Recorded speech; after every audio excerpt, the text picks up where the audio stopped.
ప్రేక్షకులందరికీ నమస్తే. 13వ తారీఖు ఫిబ్రవరి ఢిల్లీ యూనివర్సిటీలో ఒక సంఘటన జరిగింది. ఈ సంఘటనలో రుచి తివారీ అని ఒక జర్నలిస్ట్ ఉంది. ఆమెకు యూట్యూబ్ ఉందండి. ఆమె ఏం చేసిందంటే అక్కడ మీకు తెలిసిందే యూజీసీ రూల్స్ రెగ్యులేషన్స్ గురించి గొడవలు జరుగుతున్నాయి. అవి చేస్తే సుప్రీంకోర్టుకి కొందరు వెళ్ళారు. దాని మీద పర్మనెంట్గా అంటే ప్రస్తుతానికి అయితే స్టే పడింది. సో అది ఇప్పట్లో ఇంప్లిమెంట్ కావు. సో ఈ మధ్యలో ఏంటంటే మళ్ళీ ఈ లెఫ్ట్ లాబీ, ఈ సో కాల్డ్ దళిత యాక్టివిస్టులు వీళ్ళంతా కూడా ప్రొటెస్ట్ చేస్తున్నారు.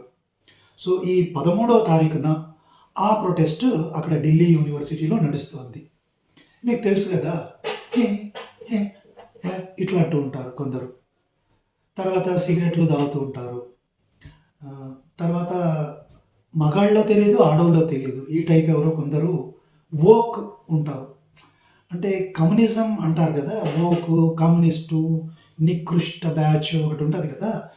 సో అలాంటి వాళ్ళు కూడా అక్కడ ఉన్నారు. వీళ్ళు నిజంగా స్టూడెంట్సా కాదా మనకు తెలియదండి. ఎందుకంటే వాళ్ళ వేషాలు ఇవన్నీ చూస్తే మాత్రం డప్పులు కొట్టుకుంటా ఇట్లా ఇట్లా అనేటోళ్ళు నాకు తెలిసి స్టూడెంట్స్ అలాంటి చెత్త పనులు చేయరండి. సో అలా కొందరు చేస్తున్నారు. సో ఈమె తివారీ, ఈ అమ్మాయి అక్కడికి కవర్ చేయడానికి వెళ్ళింది. వెళ్తే అంతకుముందే అక్కడ ఈ లెఫ్ట్ అంటే ఐసా అని కొన్ని ఈ ఆర్గనైజేషన్స్ ఉన్నాయి కదా, లెఫ్ట్ అయిపోయిన పార్టీల స్టూడెంట్ వింగ్స్ ఉన్నాయి. సో వాళ్ళు ఈ అమ్మాయిని గమనించారనమాట. గమనించి ఈమెనే కదా అంతకుముందు మనకు కవర్ చేసింది అంటే కమ్యూనిజానికి దీనికి వ్యతిరేకంగా ఈ అమ్మాయి మాట్లాడుతుంది అనమాట. మాట్లాడుతుందంటే ఉన్నట్టు ఆమె ఒపీనియన్ చెప్పుకుంటుంది. ఇప్పుడు మనమేం కమ్యూనిస్టు దేశంలో లేదు కదండి. మనము కమ్యూనిస్టు దేశంలో లేదు. ఢిల్లీ యూనివర్సిటీ రష్యాలో లేదు, చైనాలో లేదు, లేదంటే పాకిస్తాన్లో లేదు, భారతదేశంలో ఉంది.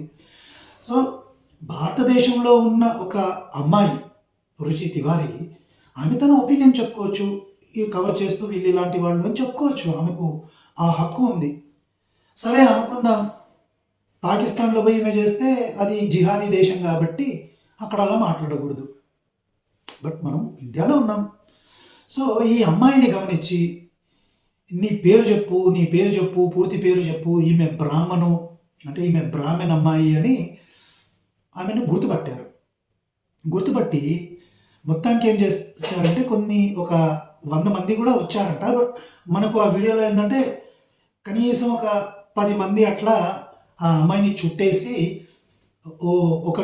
ఒకరిటు చేయబట్టుకొని ఇంకోరు గొంతు దగ్గర ఇట్లా గట్టిగా పట్టేసుకొని ఆ అమ్మాయి బట్టలు లాగేయడానికి ట్రై చేశాడు. ఈవెన్ చింపడానికి ట్రై చేశాడు. ఇది చెప్తున్నది ఎవరు? ఆ అమ్మాయి చెప్తోంది. నేను కవర్ చేయడానికి వెళ్తే ఇలా నన్ను చుట్టుముట్టేసి నా మీద దౌర్జన్యం చేయడానికి ట్రై చేశారు, నా బట్టల్ని ఇట్లా పైకెత్తడానికి ట్రై చేశారు, చింపడానికి ట్రై చేశారు, నేను తోసేసాను వాళ్ళని. ఆ తోసినప్పుడు ఒకరు పడిపోయారు. ఇప్పుడు మిమ్మల్ని ఒకరు అటాక్ చేస్తున్నారు అనుకోండి, మీరు ఏం చేస్తారండి? మీరు వాళ్ళని తోసేస్తారు, ఫైట్ చేస్తారు.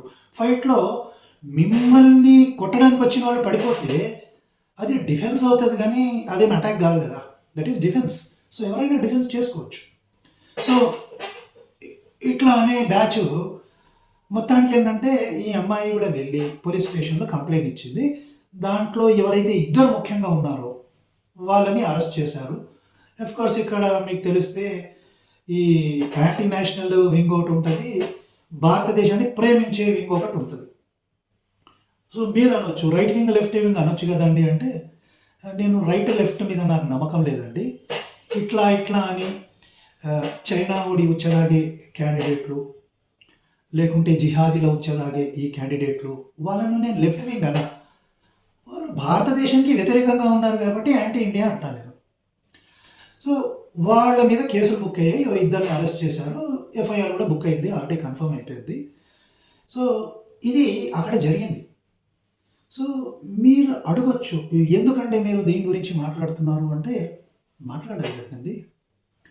మన భారతదేశంలో ముఖ్యంగా మన సనాతన ధర్మంలో ఒక 2 ఇతిహాసాలు ఉన్నాయి. ఆ 2 ఇతిహాసాలు జరిగినవి అని మనం నమ్ముతాము. ఆ ఇతిహాసాలలో ఒక ఇతిహాసం రామాయణంలో శూర్పణఖ శ్రీరామచంద్రుల వారి దగ్గరికి, లక్ష్మణుడి దగ్గరికి, సీతమ్మ ఎవరైతే ఆ వనంలో ఉన్నారో వాళ్ళ దగ్గరికి వచ్చి ప్రలోభ పెట్టి నన్ను పెళ్లి చేసుకో, నన్ను పెళ్లి అంటే ఈ బ్యాచ్ టైప్ అనమాట. వీళ్ళంతా కూడా శూర్పణఖ బ్యాచే కదా. సో వచ్చేసి మొత్తానికి ఏంటంటే కుదరకుంటే సీతమ్మని చంపేసి రాముడిని పెళ్లి చేసుకోవాలనుకున్నదో ఏమో. ఇక మొత్తానికి శ్రీరాముల వారు కోపించేసి ఏదో పరాచికాలు ఆడదాం అనుకుంటే ఇది చేస్తుంది, లక్ష్మణ ముక్కు చెవులు కోసే అన్నాడు. ముక్కు చెవులు కోసేశారు.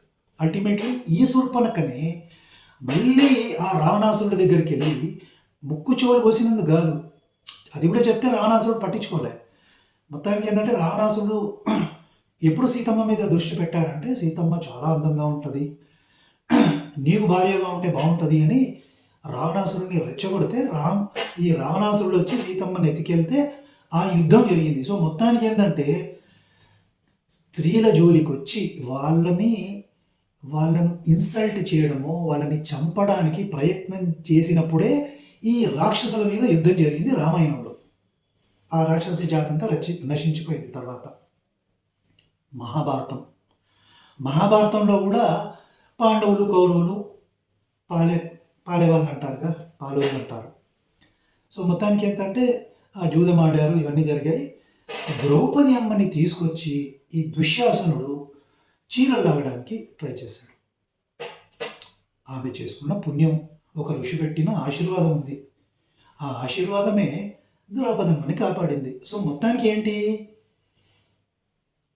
ద్రౌపదమ్మ వస్త్రాలని హరించడానికి ప్రయత్నం చేసినందుకే మహాభారత యుద్ధం జరిగి కొన్ని లక్షల మంది రాక్షసులు నశించారు. ఇప్పుడు ఒక స్త్రీ మీద ప్రయత్నం అంటే ఆమెని గిరాయించి, ఆమెను బట్టలు లాగేసి, ఆమెని బట్టలు లేకుండా తిప్పాలని అనుకున్నారు ఈ బ్యాచ్ ఈ బ్యాచ్. ఇంకా మొత్తానికి పోలీస్ కేసు అయితే ఫైల్ అయింది. ఇప్పుడు నేను అంటానండి, ఈ కొజా మరి వాళ్ళకు మూడిందనే ఈ అమ్మాయిని వస్త్రాలు తీసేసి ఆమెని బట్టలు లేకుండా ప్రదర్శించాలని అనుకున్నారా అంటే వాళ్ళకు మూడిందా? నేనైతే అనుకుంటానండి, మన భారతీయ సంస్కృతిలో ఎప్పుడెప్పుడైతే స్త్రీ జాతి మీద అత్యాచారాలు జరిగాయో ఆ చేసిన వాడు నాశనం అయ్యాడండి, తప్పనిసరిగా నాశనం అయ్యాడు. ఆడు ఎప్పుడూ బతికి బట్టగట్టల. సో ఈ చైనా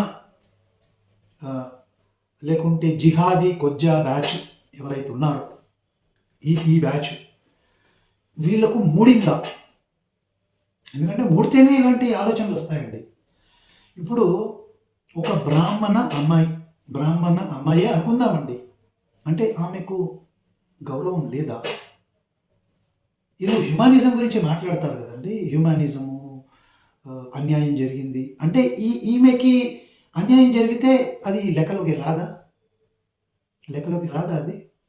అంటే బ్రాహ్మణ అమ్మాయి కాబట్టి ఆమె ఏమైనా చేసేసుకోవచ్చా? అంటే వీళ్ళు అంటారు బ్రాహ్మణులు దళితుల మీద అన్యాయం చేశారు. ఎక్కడుంది హిస్టరీ? చెప్పండి నాకు, ఎక్కడన్నా ఉంటే చెప్పండి. నాకు తెలిసి ఈ జిహాదీ బ్యాచ్, ఈ కొజ్జా కమ్యూనిస్ట్ బ్యాచ్ వీళ్ళు మన స్త్రీల మీద, ముఖ్యంగా దళిత స్త్రీల మీద, అమ్మాయిల మీద వీళ్ళంత దౌర్జన్యాలు చేశారో అంతనైతే ఎవరు చేయలేదండి. ఈరోజు కూడా మన జేఎన్యూలో కానీ ఈ నక్సలైట్ క్యాంపులల్లో మీకు కాండోమ్లు దొరుకుతాయి, మందు బాటలు దొరుకుతాయి.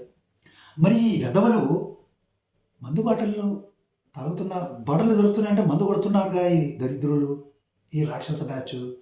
కాండంలో ఎందుకు వాడతారండి? అంటే అక్కడున్న ఆదివాసీ స్త్రీలను రేపులు చేస్తారు వీళ్ళు, ఇక జిహాదీల గురించి అయితే నేను చెప్పాల్సిన అవసరంలా. అంబేద్కర్ గారి బుక్లోనే 5 లక్షల మంది స్త్రీలని భారతదేశం నుంచి పట్టుకెళ్ళి అక్కడ గజ్నవి దగ్గర సంతలో పెట్టి అమ్ముకున్నారు. ఈడొచ్చి మనకు నీతులు చెప్తాడనమాట. బ్రాహ్మణుడు దళితుల మీద అన్యాయం చేసినట్టు హిస్టరీలో అక్కడ ఉంటే చూపెట్టండి. నేనైతే కమ్యూనిస్టులు చేసిన దుర్మార్గాలు చెప్తున్నాను, జిహాదీలు చేసిన దుర్మార్గాలు చెప్తున్నాను.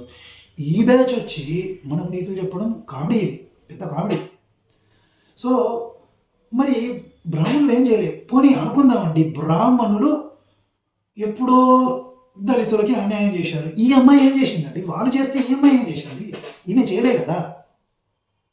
ఎందుకంటే చాలామంది అంటారు, అప్పుడెప్పుడో కమ్యూనిస్టులు చేస్తే, అప్పుడెప్పుడో తుర్కోలు చేస్తే ఇప్పుడున్న వాళ్ళని ఎందుకు మీరు టార్గెట్ చేస్తారంటే నా ప్రశ్న అదే.